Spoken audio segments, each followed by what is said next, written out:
MapReduce came up, and she volunteered to do the talk on that. So without further ado. All right. Hey guys, this is a pretty big room. If I knew there were going to be that many people, I wouldn't be drinking. I probably would have spent more time on this. So here, this is MapReduce. This is our horrible logo. It's pretty funny. So it's a map, and it's reduced. But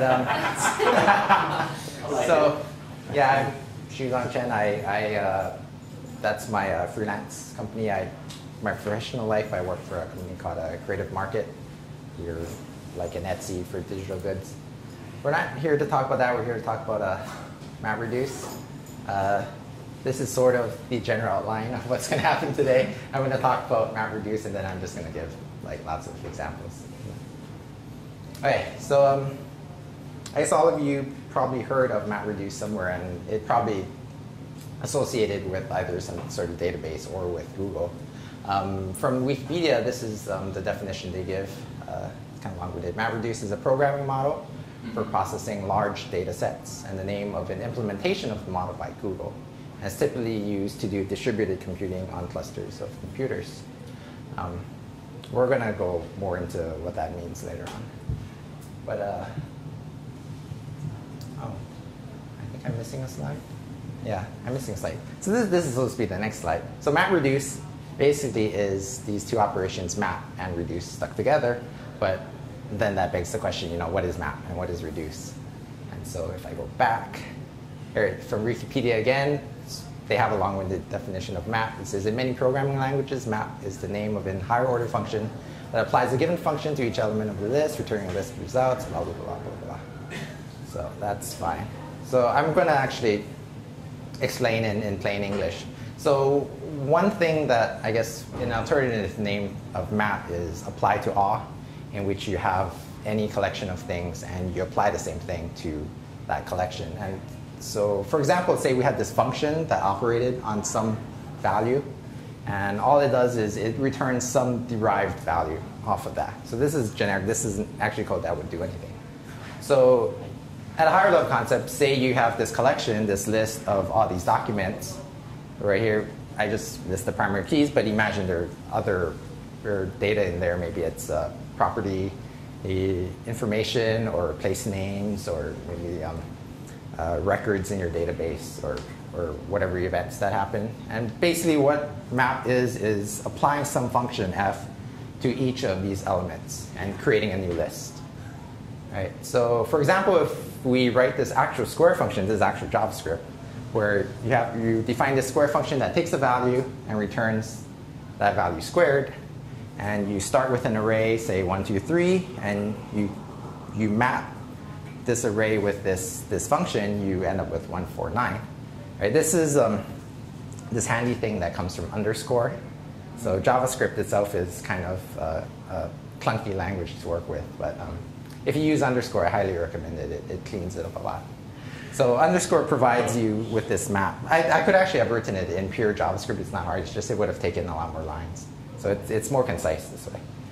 And also, like, it doesn't boggle down with all of those other details. You just have to know that this map basically takes this function and applies it to every element of this list. And so in this example, we have 1, 2, 3. These are sort of very plain values. They're just numbers.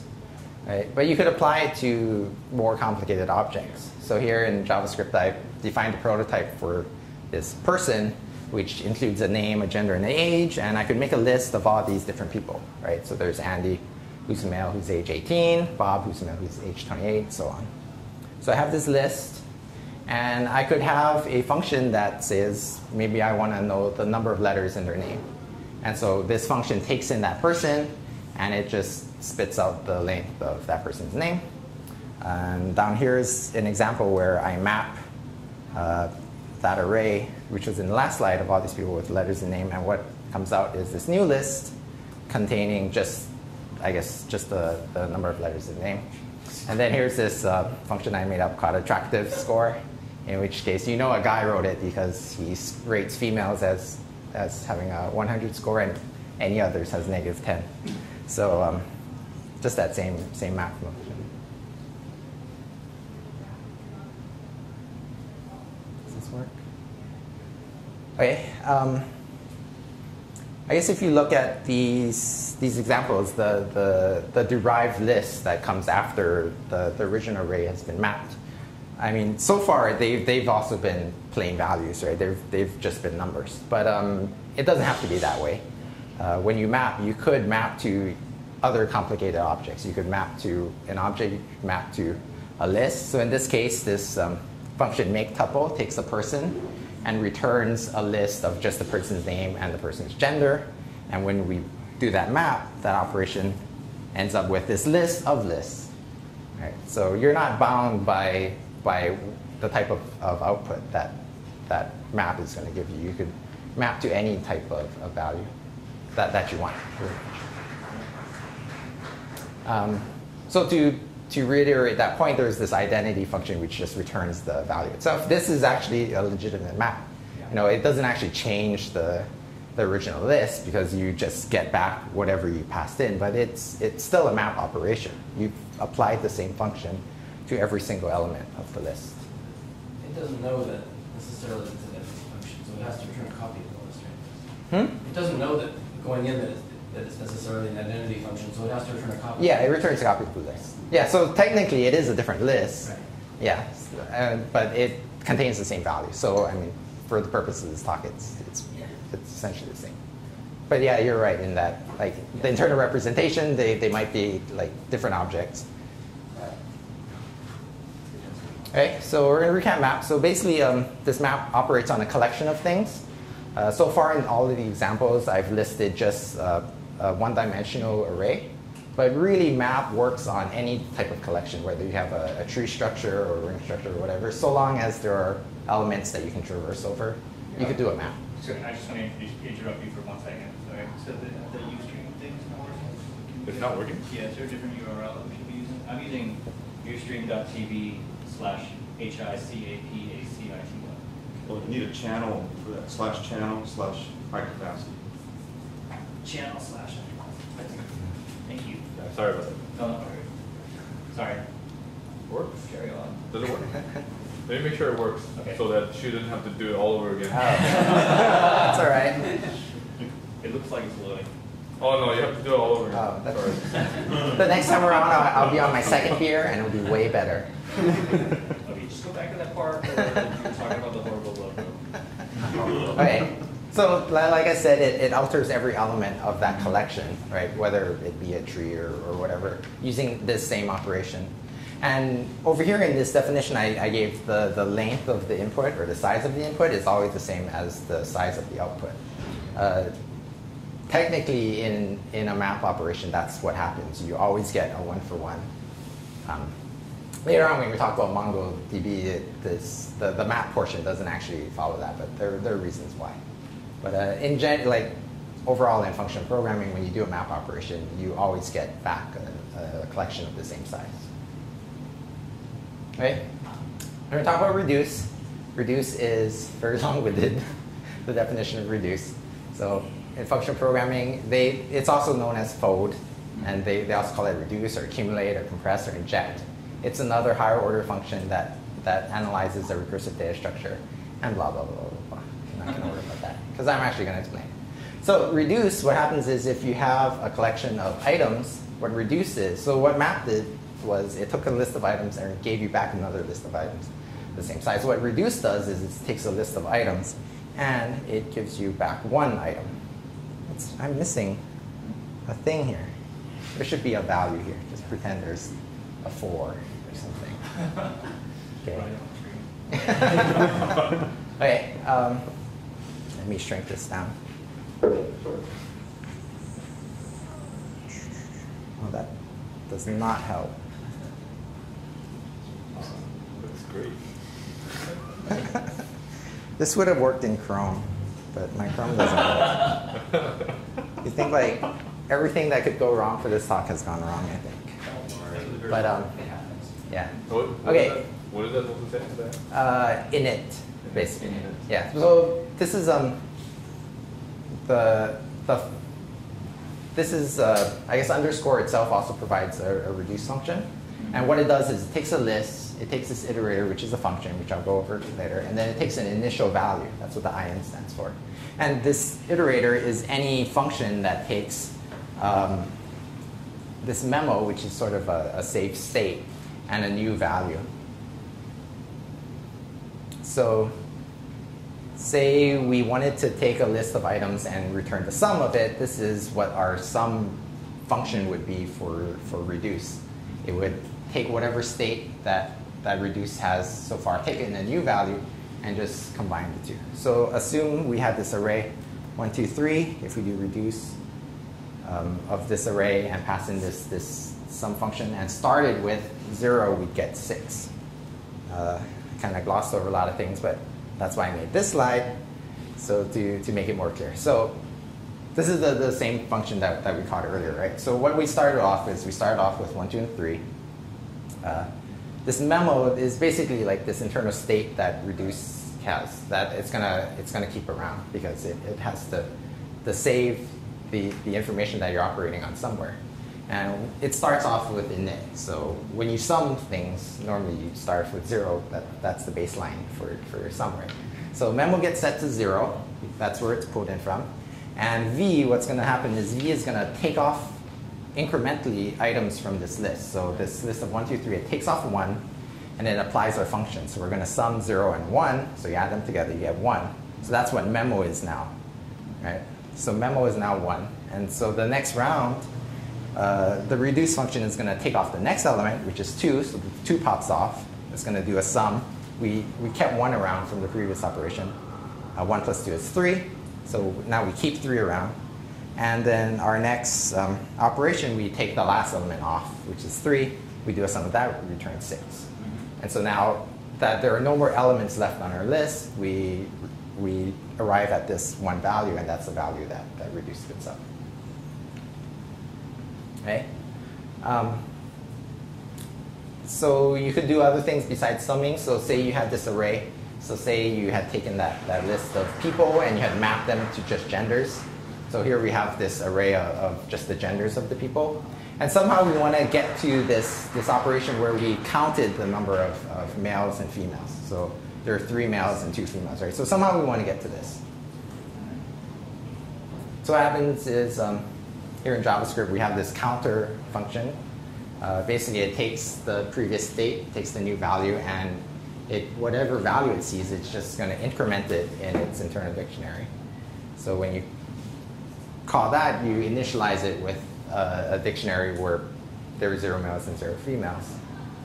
And again, I illustrated here. So we start off with this counter that says, oh, there are 0 males and 0 females. When it pops off the first m, it's going to increment that, and you end up with 1 male, 0 females. It's going to pop off the next value, which is another m. It's going to add that to this. It's going to combine it with this. You get 2 males, 0 females. And then it's going to pop off the next value, which is a female, right? And so on and so on. Okay, so in general, MapReduce, it's not software, so it's not something you can buy. It's not a command you can run on your computer. It's more of a process. Like there are a lot of different implementations of it. Google invented it to do search and to query all of the data that they have. You could write an implementation yourself, if you've got data somewhere you need to do it. But the general idea is the same. But I guess the reason for this is to sort of have like a shared definition that people can talk about. So in programming, there's programming patterns. Like the group of 4, they wrote a book, but they didn't invent those patterns, right? Like they said, oh, these are patterns that people use in the wild. People kind of develop them independently, and so what we're going to do is we're going to formalize them, give them a name, have a shared vocabulary that we can communicate with each other with. And they put that all down in a book, and when people read it, they learn about it. And you could be like, I used this pattern somewhere, I didn't know it was called this. And it helps because now that when you talk to another programmer, you're like, oh, I'm using, or let's use a factory. or something, instantly he knows, right? Otherwise, you'd be like, oh, we're going to make an object creator. And then he's like, what's an object creator? Then have to explain, like, oh, it does this, and you pass in whatever. And then, you waste a lot of time, whereas you could just say, oh, I'm going to use a factory, and then everyone that's read that book understands. So MapReduce, in general, because Google used it a lot within their internal systems, like it provided the vocabulary for them to communicate with each other and to sort of approach the problems in a particular way. So that way, like, if you have a problem and it can fit the MapReduce model, then you can just use that, right? You can use the tools that they've built around it. Otherwise, every time you have a new problem, you're going to have to reinvent new tools. So if you've got this shared idea, shared implementation, then it saves you a lot of time later on. So in general, it's designed for data at scale because it's most useful for partitioned or sharded environments. What that means is, actually, I have slides about that later. And in general, what I'm going to talk about today is I'm going to have a lot of examples in MongoDB. MongoDB is this, if you've ever heard about it, it's called a NoSQL. It's one of the more popular NoSQL databases.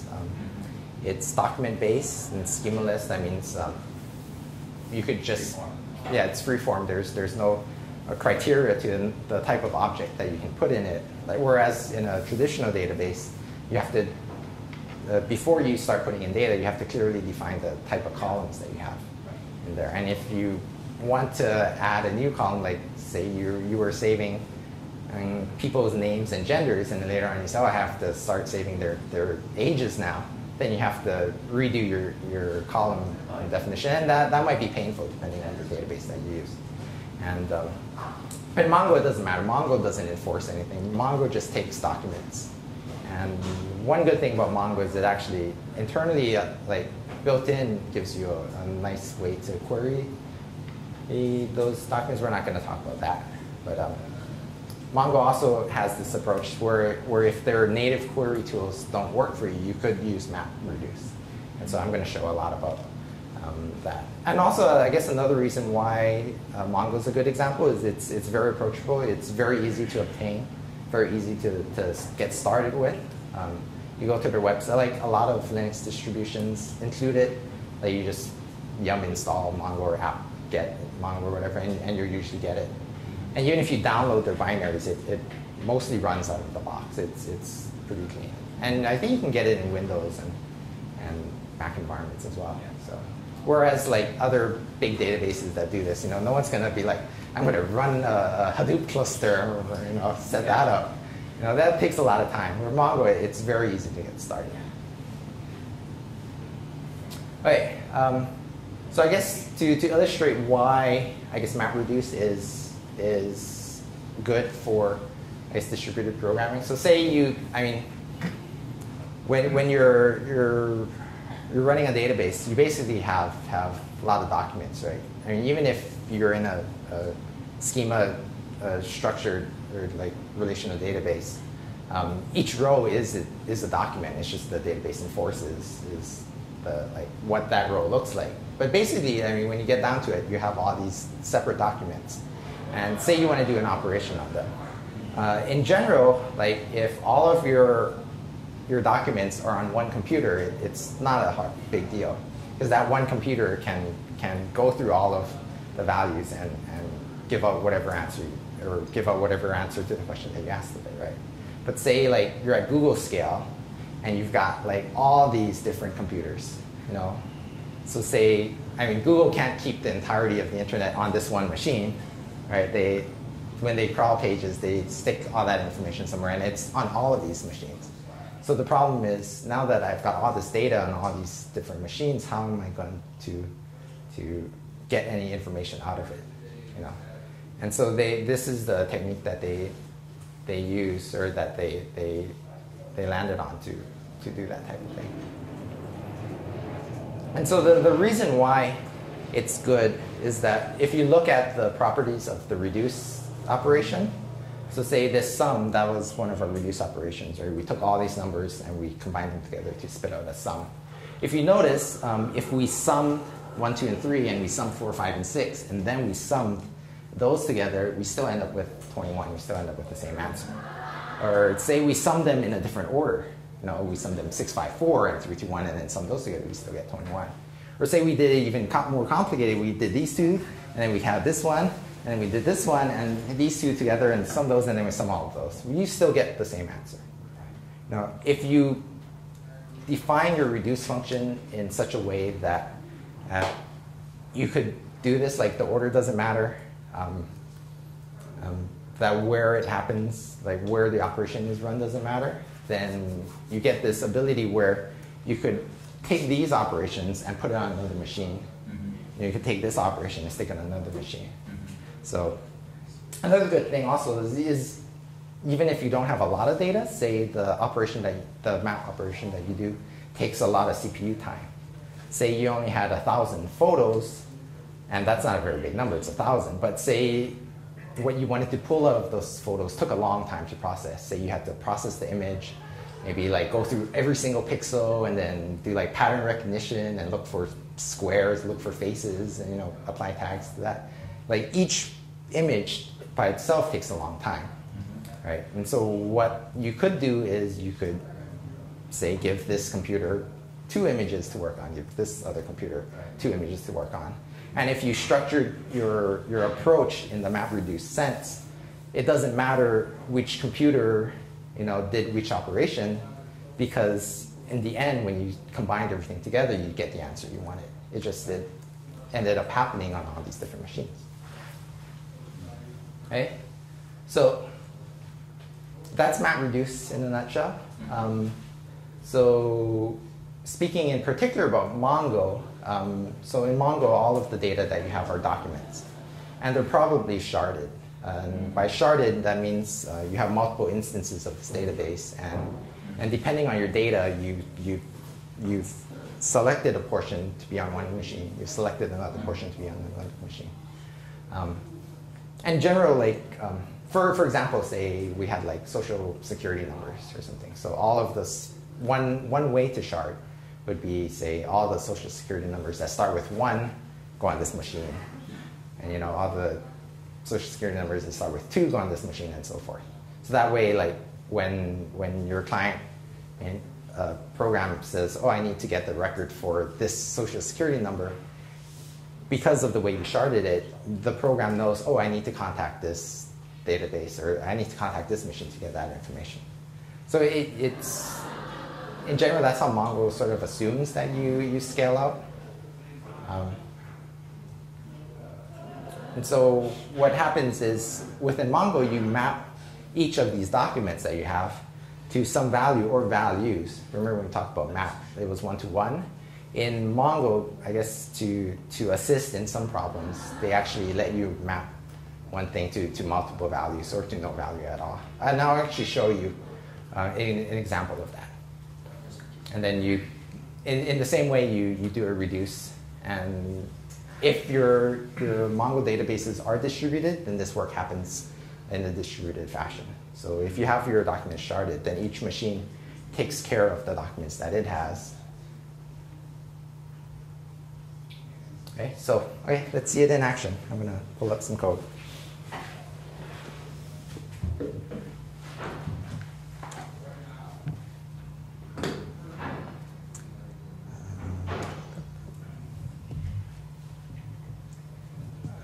Okay, so here I am in the Mongo shell, and should I show this?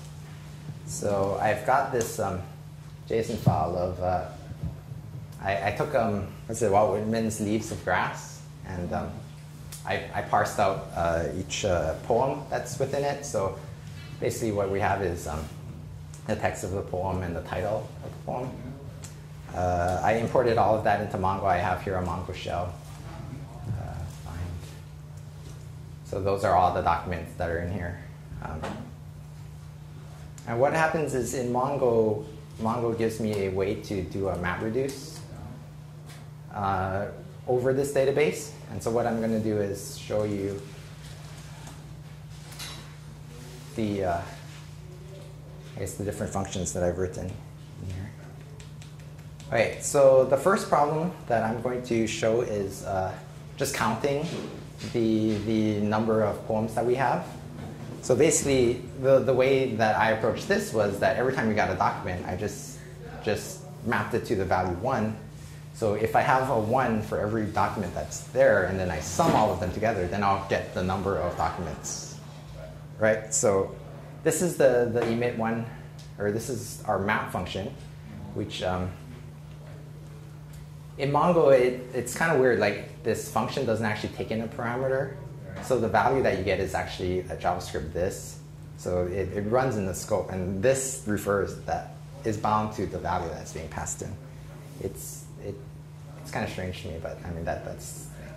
And so instead of like returning results, what happens in Mongo is you emit a value. So in Mongo, when you take in this document, you can look through it, parse through it, and start spitting out different values for Mongo to keep, so that it could do a reduce operation on those.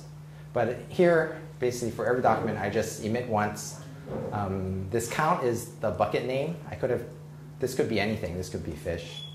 It could be Shu. It could be, I don't know, PHP rocks. Yeah, seriously, rocks. But no, I'm going to delete that. Okay. And emit word count. Oh, some reduce. So this is my reduce function. What it takes is so Mongo actually works a little differently from the reduce that we showed, whereas there's no memo, there's no state that gets passed in. What happens in Mongo is what you map and what you reduce to have to be in the same form. And so what happens is when reduce gets called, you get the key here, which is count, which came from here, this count. Because you could actually emit into different buckets. Right. And I'll have an example of the different buckets later on. So this is the bucket, and then the values is a list of values. And you don't actually know where these values came from. It could be a result of a map from one of your documents, or it could be the result of a previous reduce operation. So it's important in Mongo to have your map value look like your reduced values, because when you start combining them together, you can't tell which is which. I mean, you could actually, because you have the full power of JavaScript, you could like identify them somehow, like put a flag on this value and be like, oh, this is a reduced value, and then act differently. But that kind of complicates the whole thing, right? So, I mean, if you don't have to do it that way, then and you probably shouldn't do it that way. So, because this sum, basically what's going to happen is I'm going to initialize my return value to be 1, and then iterate through every single value, and return, I guess, keep a running tab and return it. So I have these two functions, emit 1 and sum reduce. So what this, let me make this larger, this dbleaves MapReduce takes emit 1. It takes the function itself, and it takes my second function, and then I have to put this object in here. This is so that it'll work in the shell. It just basically says, do this job, and the output, display the output in line. Everything looks right. Okay, so it ran. It did it pretty quickly. And you look at the results of here, it shows that this bucket count, the value is 381. So I have 381 poems. And the MapReduce also tells you, like, oh, how long did this job take? And for this counts bucket, how many inputs happened, how many times emit was called, how many, I guess, reduce operations occurred. So what happens is that Mongo internally, after it's mapped everything and it's got the emit values, it somehow globbed together all of those emitted values into 4 chunks and did 4 reduce operations.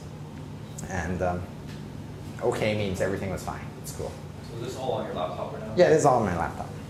If it was running on multiple machines, is there a way to have this running across multiple machines? Yeah, it does. So would there be some indication, like what kind of stats you have for the?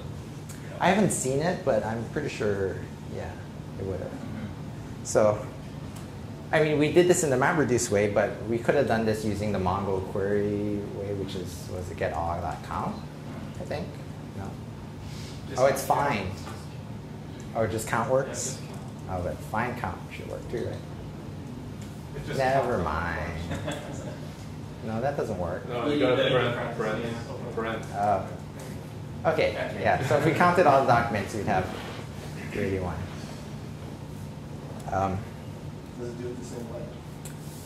No, it doesn't, actually. So, I mean, I can't really speak for like some edge cases, but in general, if you've got an index on your documents, and I think like if you count all your documents, like if you're just counting all documents, then it has that number somewhere. But if you're trying to count like some subset of documents and there's an index that's built on it, it will actually use the index. Yeah. Whereas MapReduce actually has to run through every single item. So it is slower. So I mean, this happened pretty fast. And later on, I'll actually show, I might have an example where the native operation is a lot faster. Okay, so counting documents is kind of boring. So instead, what's going to happen is here's another problem where we want to count the number of words in all of the poems. Right, so what I'm going to do instead of, I'm going to write this emit word count, this map operation that takes a document and returns the number of words in each document. And I'm going to use the same reduce, which is to sum up all of this count. So this is just JavaScript code that takes the text, splits it over white space, and then emits the length of, I guess, the number of words that are in here. And I'll just write it out. Map, reduce, and then what is it? Emit word count. Some reduce function, and then I'll put it in line 1. Right, so it finished, and it gave us a count in all of the, I guess the text of all of the poems. There are a little over 100,000 words. Right. And this isn't actually an operation that you could do in the Mongo query language itself. Like the query language doesn't actually give you a way to explode on the words and return a count on that. Right. If you want to approach it another way, then you would have normalized the data. So when you had uploaded that document, you would have calculated that beforehand and stuck that value in, and then you could get around solving that problem without using MapReduce. But in this case, MapReduce is useful because we didn't think about that ahead of time. So we could run this arbitrary manipulation of our data set, right, to get some answer that we want. Okay, so here's an even harder problem. We're going to count the number of characters that are used in all the poems. So we're going to go through the text, and every time there's a letter A, we're going to keep track. There was one A. Every time there's a letter B, we're going to keep a tally of it. Right? So my map function, what it's going to do is it's going to take in this blob of text, and it's going to spit out a JavaScript object that basically has a counter for every single.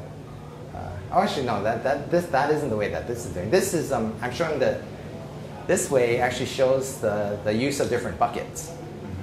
So remember when you emit, like before, I just put count in there. So what I'm going to do is I'm going to, using Mongo's MapReduce engine, I'm going to have a different bucket for every letter.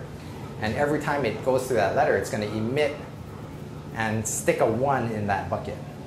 Right? So we're going to have all these buckets. And over here, I've converted them to uppercase so that uppercase, like lowercase letters and uppercase letters are all in the same bucket.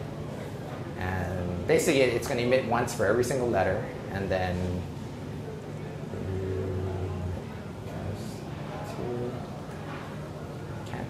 oh, I can still do a sum. Yeah, and I use the same sum reduce because what happens with the reduce function is it looks at every bucket individually, and it only takes those values from the bucket and combines them together. So let's do that. Emit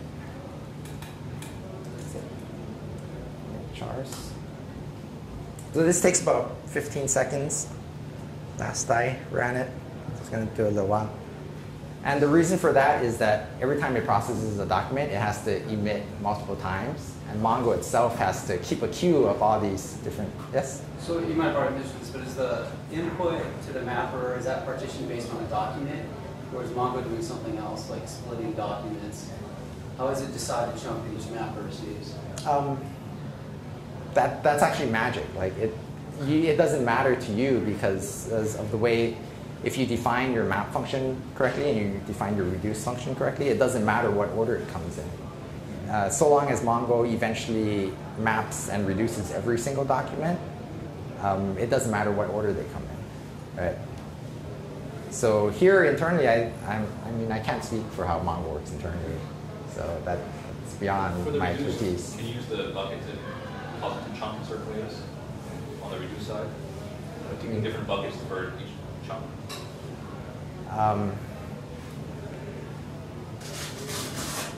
I guess you could, but I'm not sure what value you get out of that. Well, if you have some knowledge about some operations being cheaper, chunks get another ones. Oh yeah, well that could be. I mean, it might be that whatever you're reducing to is too big of a document because I guess there's internal limits to Mongo. Like a document could only be so many megabytes large, and so if what you're reducing, that set that you're keeping around, maybe if that's too large to fit in as one value, you might want to split that out somehow. So you can take advantage of it that way. It's probably a good thing. Yeah. But in general, I mean, for most MapReduce operations, you never really get into that issue. Because usually when you map, you take a bigger document, you arrive with a smaller document, right? So you're trying to extract out the important things. And so you usually don't end with that issue where your document gets too big for the reduce function to handle. But yeah, you could take advantage of it that way. I mean, if you knew something about the internals and you're like, oh, it would run faster if I did it this way, you definitely could. But in general, you don't need to. So basically, is there like guidelines on how we design these mappings so that it should remain, that order doesn't matter? Or is there resources we can find? Not really. I mean, that's sort of like something you have, as a programmer, you have to look at it and determine. I mean, you could run tests, or you could like get some test data and try. I mean, these are just JavaScript functions, so you could define them somewhere and just like stick in values and make sure that it doesn't matter what order they come in. I think if you look at like the way that Eve does it, it's pretty well known and expected that your mappers are going to be associative and commutative, especially like your reducer as well. Like, and if it is, you can apply a reducer multiple times and still get the right answer. Right? Yeah. You're just going to keep adding. Right. And so you can actually do a lot of background optimizations by just repetitive. Like if you have data that's going out of memory, you can repetitively try that. You look for whatever patterns that the data, if there's any. So it's a case-by-case basis, which makes sense. And really, like Mongo's not actually going to enforce that on you. Right. Like you could write a bad reduce function that depends on the order that things come in. It's just every time you run the MapReduce, you might get a different answer, and that's not what you want. Exactly. And so that's what I was thinking about. Well, if the result is a list, and you don't care what order the list is, and that's the only thing that changes, then that's okay. It's just conceptually you have to understand you have a problem that can be broken up this way. Exactly. So if you wanted to order a result, then you would have to write your emit functions differently. what do you mean if you went in ordered?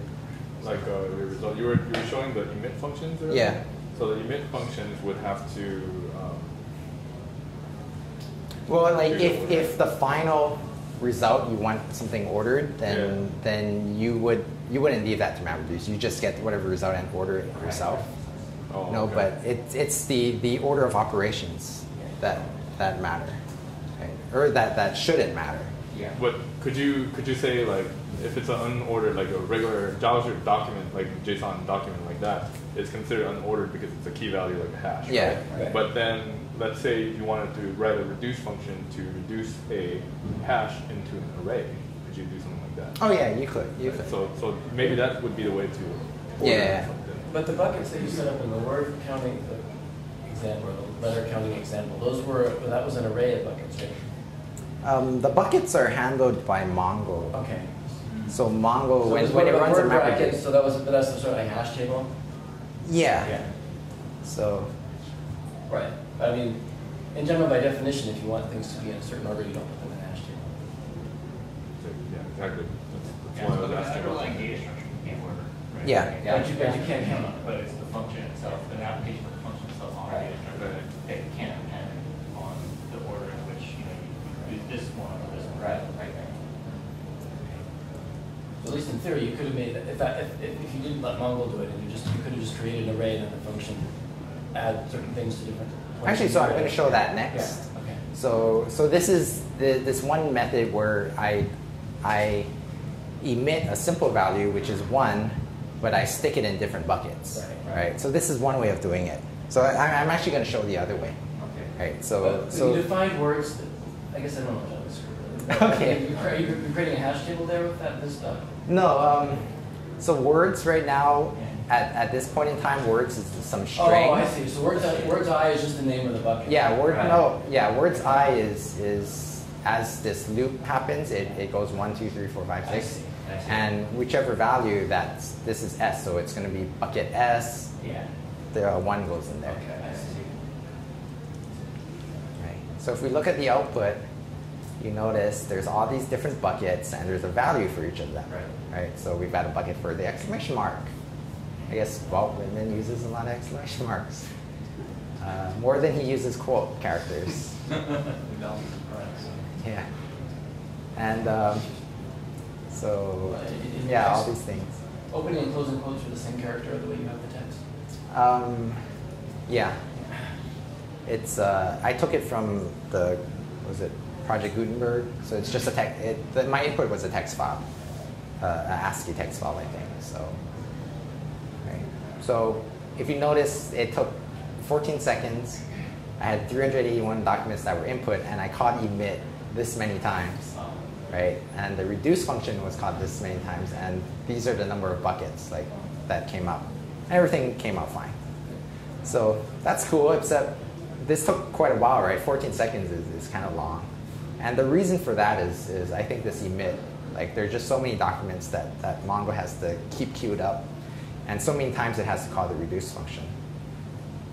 That here I've got this emit characters 2, which if you notice, I deleted it. If you notice, it only emits once per document, and it only sticks it in this one bucket called counts. And what I'm going to emit is this JavaScript object, which is basically a hash map, where it's going to go through words, and then it's going to keep a counter of the number of times that letters appeared in this word. So this, when you look at it here, this is going to look like something like, it's all capitals. So A is maybe 10, and B is maybe 20. And if there's no C, then C doesn't show up, and so on, right? So that's what the return value is going to look like, or that's what the value that's being emitted looks like. And that's all this code does. And because this doesn't actually return a value that some reduce function will work on, we have to write this other reduce function that will take in that JavaScript object, will take in that hash map, and take in other hash maps and be able to combine them together. And that's all this function does. It starts off with a baseline hash map, and then iterates over all of these values. And each of these values is itself a hash map, because it either came from a document being mapped into a hash map, or this SumReduce combining other hash maps and emitting out another hash map. So here, all it does is it takes every single value and combines them in here. Oh, this shouldn't be return. This should be emit. Oh no, this is return. This is our reduce function. Never mind. Yeah. So our reduce function will return this resulting object. So if we look at this, emit cars 2 and reduce SumReduce 2. You notice it took only 3 seconds, so a lot faster. And our output is actually, I guess, cleaner. I don't know. It's not in different buckets. It's all in this one counts bucket. but we've got all these values. If we want to check it, this O is 41799. If we come up here, look for the O, yeah, 41799. So we get the same values. I checked one, they all should be good. Okay. And so if you look at the counts, I've got 381 outputs. We've emitted exactly 381 times, and the reduce function happened 4 times. And so because these operations don't happen as often, I think that's why we get this, this reduction in the execution time. But I mean, it's good or bad. I mean, if you look at this emit characters code, it's kind of hairy. And the way, like this object that comes out, and the way that you reduce them together, it's kind of hairy. Whereas, you know, before emit chars was very simple. It's like go through every single character and emit that character. And sum was just, you know, add all the numbers together. You know, so in one sense, you trade, like, this code is a lot simpler, easier to understand, you know, probably less prone to bugs. Whereas this code runs a lot faster, but, you know, it's kind of complicated, and someone new that comes in might not understand what's going on. So I think also the reason is that just the data set itself, because we have these individual documents where the text of each document is very long. Right. So maybe, what if we were running this on the title, whereas the title doesn't have as many characters as the text? You know, it could have been faster the other way, because there's just not that many characters to have to deal with for every operation. So it's you know, up to you as a programmer, up to you, you know, to determine, like, oh, which way best fits this data set. Okay, so there's this other thing, I guess the last thing that I'm going to talk about. And so I made this function called Google, which is, so we have all these poems, and so we want to, you know, Google for stuff. You know, so I'm going to make a MapReduce operation that takes in a value and then finds, I guess, takes in a string, so a word, you know, and then finds documents that match that word. You know, so this is my map function, which basically, actually, I should show the way I write it first, I guess.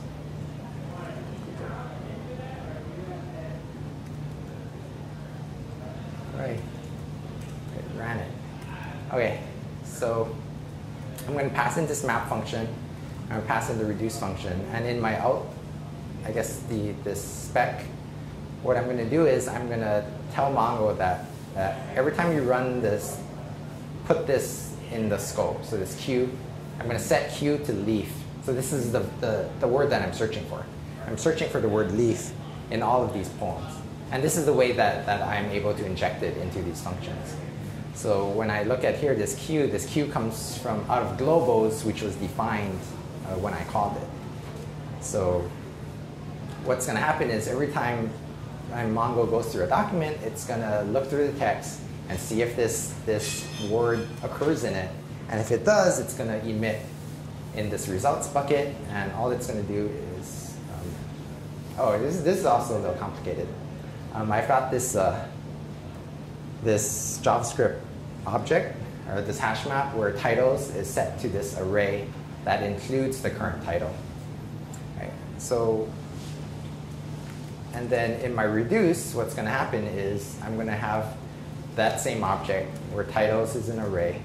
And when it sees these values, all it's going to do is take all of these types of objects and combine all their arrays together. So the return titles is a concatenation of all the other titles. So what's going to come out is eventually something, you know, so something that looks like that, but not random letters. So when we run this operation, it happens pretty fast.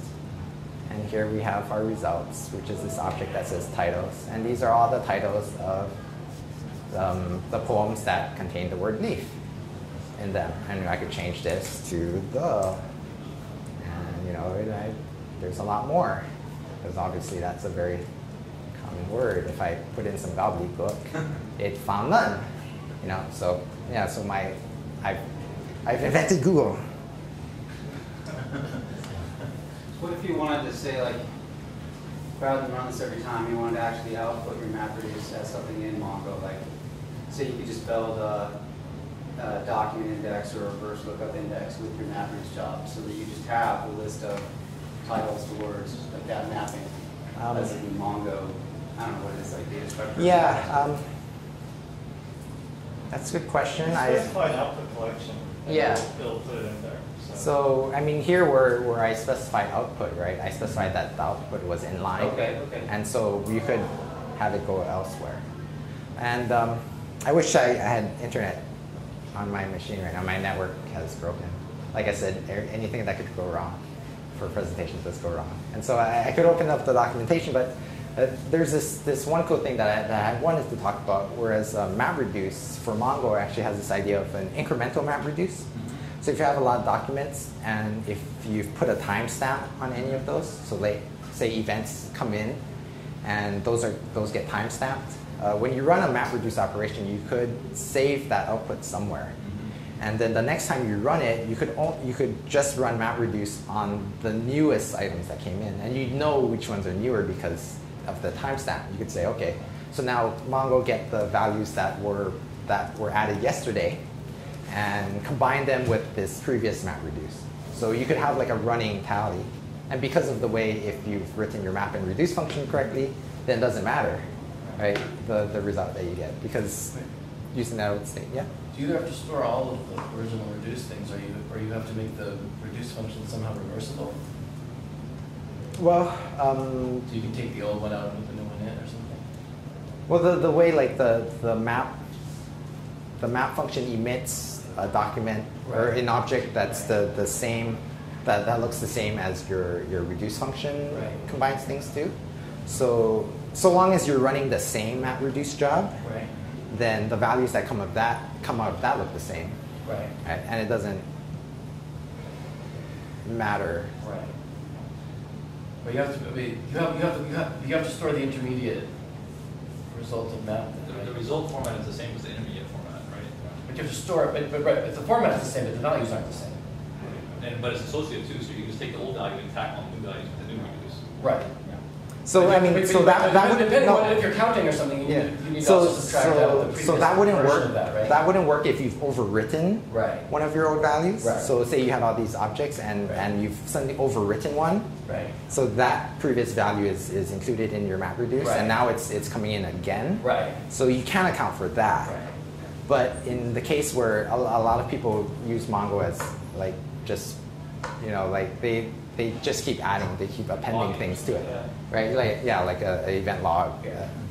And in that case, you could take advantage of this because you don't come up with that problem. You don't, because all the old values, as far as you know, should be the same. Right. So it doesn't matter. You could just ignore the fact and basically keep that value around. Right. But if it's something like a count, then or you're counting some aspect of it, then you have just a thing that's changed on the previous version of it. You can maybe subtract one and add the other, and not have to go back and look at what they were for all the other individuals. Yeah, Right? you could probably. I mean, if you've saved it in your document. Yeah. Well, Then, yeah. Right. But you don't have to store all the old values. Let's say you're saving old versions because that's what the database does. Yeah. That's a really good example of the original case for like Google Big Table, right? Yeah. Because like Google Big Table would save versions of like this page, right? This page has this many, I don't know what they're actually stating, but this page has a page rank, right? Yeah. And so you might say version 1 of this page has this page rank, and then the next day or the next month you might re-index the internet, and then that same page would have version 2 of some other, and then you could specify how many versions of that page rank you want to save, and then when you go and do your reduce or whatever your data analysis, you can say I want to look at the last 3 page ranks or page ranks which are within the last 6 months or that kind of stuff, right? So, but I mean, if you have the intermediate data associated with the original page or the ID of the document, then you can mix and match however you want. Oh, that's a good time. Okay, let me officially close this out. Thank you. So if you guys have any other questions, I'll go with it. But out of the prepared things that I have to talk about, I have run out. Okay, one thing about the MapReduce is like when I use it, I end up having to do MapReduce and as in Mongo, and you have to do like a big aggregation. Yeah. So stuff like in the traditional SQL, it's like if you want to do a group by query on your Mongo collection, but if your collection is sharded or if the size that it's going to return is too big, they tell you you have to use MapReduce. Like, I think Mongo has like aggregation frame. Like, yeah, the new version has this new aggregation framework. But there's still a limit on it. Yeah. So you have to use MapReduce for that. So, like, if you're going to do aggregation, you're going to run into this on Mongo where you end up having to do MapReduce.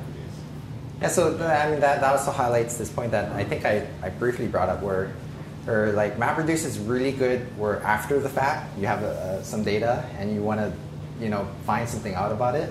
Whereas if you've got questions that you ask your database every day, then obviously you should optimize that, right? You don't want to run a MapReduce every single day, because that just doesn't make sense. You should normalize it and ideally have it run off the indexes. But MapReduce is really good if you're doing a one-time report, and so maybe you don't know what it is you want to look for, then you can go in there and run something. Right? Do you know if there's any how big do people make these this MongoDB MapReduce cluster? Do you know if anyone runs really big ones? I don't know. I know of I don't know who uses it. Disney uses it. Foursquare uses it. I don't know if they run MapReduce operations, but they might just take advantage of the other operations. Maybe using Amazon or less than that. You just run MapReduce. People have really big Hadoop clusters too. I don't know if you're going really big, you use something like that. Well, does MongoDB kind of run at the same scale right now, or is it just not quite there yet? Or do they want it to go there eventually? I'm sure they want to go there. According to the MongoDB.org website, Craigslist is using it to archive billions of records, I guess. Might be off. I'm using it for millions right now, and it all fits on. I don't have to shard it into one cluster.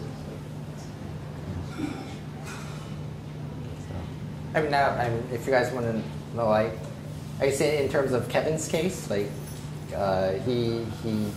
his work is with was it real estate properties, and so Mongo was a really good fit because of the schemaless. Yeah, because a house in Hawaii, you care how close it is to the ocean, but if you're in Colorado, you want to know like how many horses can I have or something, and you want to be able to search by that everywhere. Yeah. So you can't just have like a schema that works for everything. Each document might have a different schema. Exactly. That's the problem with most things. Most things are not always structured. So the idea of having something unstructured makes sense. Yeah. So I mean, it's pretty cool. Like everything. Program sometimes. Yeah. There's certain limits you just have to impose. Yeah. So I mean, every region actually lives in the same collection, right? Yeah. It's just they're indexed off of the rets, whatever. Yeah. ID So if that you we want to have. query every property in our database, then you can just use one table instead of having to like do different ones and then combine them together. So the Hawaii records have distance to beach, and the Colorado ones have the horses. Yeah. Okay. Yeah. And it's not just like in one individual Hawaii property might have something that other Hawaii properties don't have. Right. I mean, Or maybe it's land and they don't say how many bedrooms and bathrooms they have. Doesn't matter. Foursquare says 25 machines on EC2. They're a Tengen customers to me. Their office is right next to Tengen. You may Foursquare is. I mean, 25 still is a pretty small number compared to Yeah, and hundreds of plus thousands at Google, right? it's not necessarily 25 shards. It's probably because you do 3 machines per shard usually, because that's how you do redundancy if any of the machines fail. Yeah, So it's probably 25 divided by 3 shards. So 8 and 1/3 shards. I've heard of some like in the thousands. On MongoDB. Oh, that was MongoDB.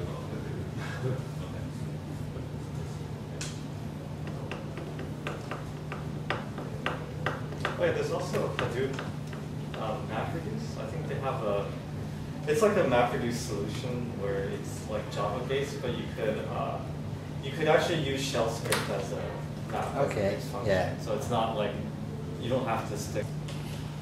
Well, it's sort of embedded Linux, it's just not embedded in anything in particular. Yeah, I guess. So cool. Thank you, Shu.